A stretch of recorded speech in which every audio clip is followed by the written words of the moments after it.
आज एक ऐसे स्पेशलिटी केमिकल की बात करने वाला हूँ दोस्तों, जो एलिफेटिक एमाइन और अन्य स्पेशलिटी केमिकल्स के मैन्युफैक्चरिंग में काम करते हैं दोस्तों।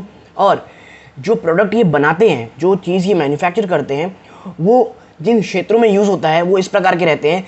जैसे आप कह सकते हैं बेस्ड केमिकल फार्मा में यूज़ होता है, रबर इंडस्ट्री में इनका यूज़ होता है, एग्रो केमिकल इंडस्ट्रीज़ में इनके प्रोडक्ट्स का यूज़ किया जाता है। और आप कह सकते हैं स्पेशलिटी केमिकल क्षेत्र में एक बहुत ही ज़्यादा आप कह सकते हैं जानी मानी कंपनी है दोस्तों ये। और जिस तरह के मैंने आपको पहले बताया, जहाँ जिस प्रकार के इसके यूसेज हैं, तो एक वेल डाइवर्सिफाइड यूसेज इस कंपनी के प्रोडक्ट के किए जाते हैं दोस्तों।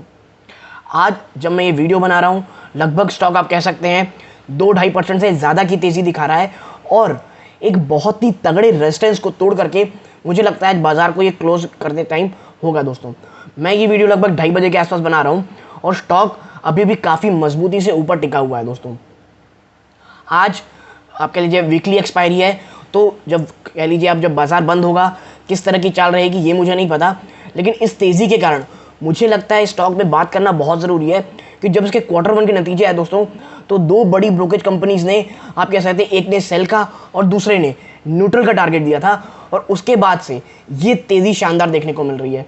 तो निवेशकों के मन में कई ये सवाल आ रहे होंगे कि क्या इस तेज़ी में निवेश करना चाहिए, क्योंकि जहाँ तक टेक्निकल पैरामीटर की बात है तो यदि आप देखेंगे कुछ समय पहले मैं आप कह सकते हैं कि इसके ऊपर आर्टिकल देख रहा था, तो टारगेट्स तो बहुत ज़्यादा ऊपर के दिए गए और काफ़ी ज़्यादा ब्रेकआउट की बातें की जा रही हैं। प्लस सौरभ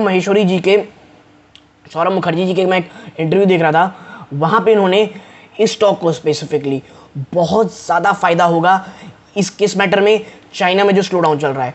ये तमाम चीज़ें दोस्तों आपके साथ एनालाइज करूँगा, आपके साथ शेयर करूँगा। वीडियो को अंत तक देखिएगा।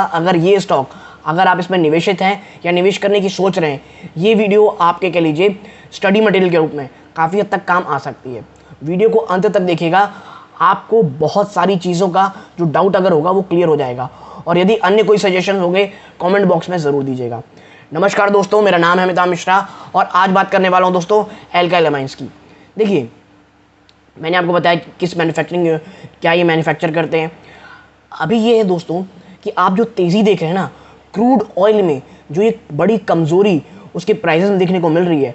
प्लस आप देखिए कि जो एनालिस्ट हैं वो कह रहे हैं कि अक्टूबर अंत तक या नवंबर दिसंबर तक $80 प्रति बैरल जा सकती है चीज़ें, क्रूड ऑयल। ठीक है, ये एनालिस्टों का मानना है। प्लस जो एक गिरावट हो रही है ये भी इस बात की ओर संकेत कर रहे हैं। लेकिन देखिए, बाजार इतने द्विभाषी रहते हैं ना कि कुछ समय पहले ही, कल परसों आपको पता होगा, कुछ समय पहले ही खबर आ रही थी कि जो ओपेक प्लस नेशंस हैं वो अपने आउटपुट जो है वो कम कर रहे हैं, जिस कारण बाजार क्रूड ऑयल में दांव रह सकता है। लेकिन अभी तो उल्टा दिख रहा है दोस्तों उसका। ठीक है, प्लस कल का जो यूएस बाजार है उसने काफ़ी हेल्प किया, तो आज अच्छा खासा मोमेंटम पूरे बाजार में तो एल्काइल एमाइंस में भी देखने को मिल रहा है। तो देखिए, जब Q1 के नतीजे आए ना दोस्तों, तो वो नतीजे उतने ज़्यादा अच्छे नहीं थे। अच्छे क्यों नहीं थे? अगर मैं आपको इनके नतीजों की बात करूं तो देखिए, कंपनी ने का जो नेट प्रॉफिट है दोस्तों, ये 4.25% बढ़ा था ईयर ऑन ईयर। और ठीक है, अगेंस्ट 78.54 करोड़, यानी 78.54 करोड़ पिछले साल आया था। इस बार इन्होंने 81 करोड़ के आसपास का, 81.88 करोड़ का इन्होंने नेट प्रॉफिट जनरेट किया था। सेल्स में 20% से भी ज़्यादा की तेज़ी देखने को मिल रही थी। ठीक है, तो नंबर्स काफ़ी हद तक कमज़ोर थे और इसी कारण है नंबर को देखते हुए HDFC सिक्योरिटीज़ ने इसको सेल के टारगेट दिए थे। और HDFC सिक्योरिटीज़ का ये कहना था कि जो भी तमाम चीज़ें पॉजिटिविटी थी, जो भी अच्छाई थी, ऑलरेडी प्राइस इन हो चुकी है। एल्काइल एमाइंस की जो सबसे ज़्यादा पॉजिटिविटी थी वो था इनका कैपेक्स प्लान, इनका जो मैन्युफैक्चरिंग है उसको कपल्स करना। क्योंकि अगर मैं बात करूँ इनकी मैन्युफैक्चरिंग यूनिट्स की, तो आप देखिए कंपनी ने कह लीजिए जो एसिटोनाइट्राइल है उसकी जो कैपेसिटी है उसने डबल कर लिया। प्लस 40% एडिशनल कैपेसिटी इन्होंने डेवलप की थी एलिफेटिक एमाइंस में। तो ये दोनों ही चीज़ें स्टॉक को बड़ी तेज़ी दिखाई और आने वाले समय में एक काफ़ी ज़्यादा आप कह सकते हैं एक पॉजिटिव चीज़ ये दिखा सकता है एज अ मैन्युफैक्चरिंग कैपेसिटी बढ़ने के कारण। क्योंकि आप ये समझिए, हर देश का ना एक पीरियड आता है जब वो अपनी केमिकल इंडस्ट्रीज़ को बढ़ाता है। अगर आप जर्मनी को देखेंगे ना, तो मेरे हिसाब से 1985 से लेकर के 2005 के आसपास तक उन्होंने अपने केमिकल इंडस्ट्रीज़ को, अपनी केमिकल मैन्युफैक्चरिंग जो कैपेसिटी है उससे शानदार तरीके से बढ़ाया, बहुत भयंकर तरीके से बढ़ाया दोस्तों, ठीक है। लेकिन अब जिस तरह से वहाँ पे एनर्जी क्राइसिस दिख रहे हैं आपको, आप वहाँ तो एनर्जी क्राइसिस इतनी ज़्यादा है दोस्तों, आप कह लीजिए जो स्टील की सबसे बड़ी मैन्युफैक्चरर है आर्सेनल, उसे तो कह दिया अपनी पैक कर लिए भाई, वहाँ मैन्युफैक्चर कर ही नहीं पाएंगे। टाटा स्टील का भी यही कहना है कि बहुत ज़्यादा वहाँ प्रॉब्लम चल रही है, और स्टील मैन्युफैक्चरर तो वहाँ कह रहे हैं कि भाई एग्जिस्टेंशियल क्राइसिस आ रहा है, यानी हम एग्जिस्ट ही नहीं कर पाएंगे, इतनी प्रॉब्लम है वहाँ पे। ईयू की इमरजेंसी मीटिंग जारी है, वहाँ पे इतनी ज़्यादा प्रॉब्लम्स हैं। फ़ायदा किसे होगा? देखिए, फ़ायदा इंडिया को होना ज़्यादा ज़रूरी है। और सौरभ मुखर्जी ने अपने इंटरव्यू में भी यही कहा था कि चाइना में जिस तरह की स्थिति दिख रही है, जिस तरह से प्रॉब्लम वहाँ दिख रही हैं, लगातार डाउनग्रेड्स और तमाम चीज़ें चल रही हैं, और आपको पता होगा चाइना ने बहुत सारे अपने जो केमिकल्स मैन्युफैक्चरिंग जो कह लीजिए यूनिट्स है, या जो भी केमिकल वो मैन्युफैक्चर कर रहे थे वहाँ पे, उनको बंद कर दिया है due to issues, environmental issues. तो चाइना +1 का जो कह लीजिए आजकल पूरा सिनेरियो चल रहा है हर मैन्युफैक्चरिंग यूनिट में, और 1 उसका सबसे ज़्यादा फ़ायदा होता है इंडिया को। तो ये तमाम चीज़ें भारतीय कंपनीज़ के लिए और चाइना की प्रॉब्लम खास करके इंडिया के लिए बहुत ज़्यादा पॉजिटिव होगी, ऐसा सौरभ मुखर्जी ने कहा था। उन्होंने specifically alkyl amines plus GMM फॉडलर की बात कही थी। और मुझे लग रहा है मोतीलाल ओसवाल की अगर बात करें तो उन्होंने न्यूट्रल रेटिंग दी हुई है। और इन लोगों का ये मानना था दोस्तों, मोतीलाल ओसवाल का ये मानना था अपनी जो रिपोर्ट है उसमें, कि जो इनपुट कॉस्ट है ना, ये बड़ा परेशान करेगी और ये आने वाले समय भी एलिवेटेड रहेगी। और देखिए, यही पूरा खेल है तमाम केमिकल स्टॉक्स के लिए, और खास करके एल्काइल एमाइंस के लिए। अगर इनपुट कॉस्ट में कहीं से कुछ भी आप कह सकते हैं कि राहत मिलती है, यकीन मानिए स्टॉक को चलने से कोई नहीं रोक सकता। और मुझे लगता है शानदार तेज़ी एल्काइल एमाइंस में आ सकती है। करेंटली अगर मैं बात करूं, जो सारे टेक्निकल स्ट्रक्चर की बातें की जा रही हैं, बात कहा जा रहा है कि स्टॉक 3800 के आसपास भी जा सकता है दोस्तों।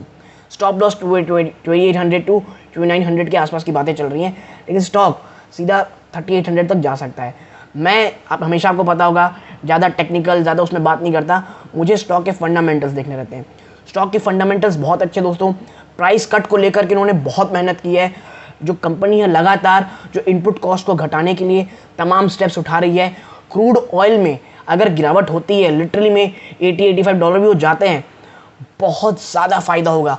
क्योंकि देखिए, एक तो इनपुट कॉस्ट घटेगा, प्लस सप्लाई चेन के इश्यूज नॉर्मल होते दिखाई दे रहे हैं। तो ये आने वाले समय के लिए केमिकल इंडस्ट्रीज़ के लिए बहुत अच्छा होगा।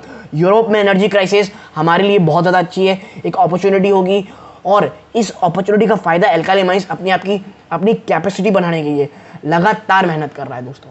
तो ऐसे में एल्काइल एमाइंस में यदि आप निचले स्तरों पे हैं, आप एक गोल्ड माइन में बैठे हैं। I am telling you. देखिए, अगर केमिकल स्टॉक खरीदें तो आपको एक चीज़ पता होगी कि बहुत ज़्यादा वॉलेटाइल रहते हैं ये। आप ये नहीं सोच सकते कि ये बहुत डिफेंसिव स्टॉक है, ऐसा नहीं है दोस्तों। गिरावट होती है, भरपूर होती है, लेकिन जब ये रिटर्न देता है तो बहुत शानदार रिटर्न देता है। इसीलिए केमिकल स्टॉक में यदि आप निवेशित हैं तो आपको ये चीज़ ज़रूर पता होगी। प्लस मेरे हिसाब से एल्काइल एमाइंस में अगर कोई गिरावट होती है, क्योंकि देखिए HDFC सिक्योरिटीज़ की अगर मैं बात करूं तो उन्होंने तो 2375 रुपीज़ का टारगेट दिया था, और जो कि करंट प्राइस जिसमें ये चल रहा है वहाँ से आप कह सकते हैं ऑलमोस्ट 20% के आसपास नेगेटिव है। तो ये चीज़ आपको पता होनी चाहिए। लेकिन सबका प्रॉब्लम इनपुट कॉस्ट है दोस्तों। तो वहाँ से अगर कोई राहत आती है तो एल्काइल एमाइंस के लिए काफ़ी अच्छा स्टॉक हो सकता है। और वो निवेशक जो निचले स्तरों पे हैं उनको मुझे लगता है लॉन्ग टर्म के लिए अगर आए थे, प्लीज़ इसको सेल मत कीजिएगा। करेंटली मैं आपको एक डिस्क्लोजर के रूप में दे दूँ, मेरी कोई पर्सनल होल्डिंग या मेरी फैमिली मेम्बर्स की इसमें नहीं है दोस्तों, ठीक है। और ये स्टॉक आपके लिए थोड़ा वॉलेटाइल स्टॉक है, इसीलिए निवेश से पहले काफ़ी अच्छी रिसर्च ज़रूर कीजिएगा दोस्तों।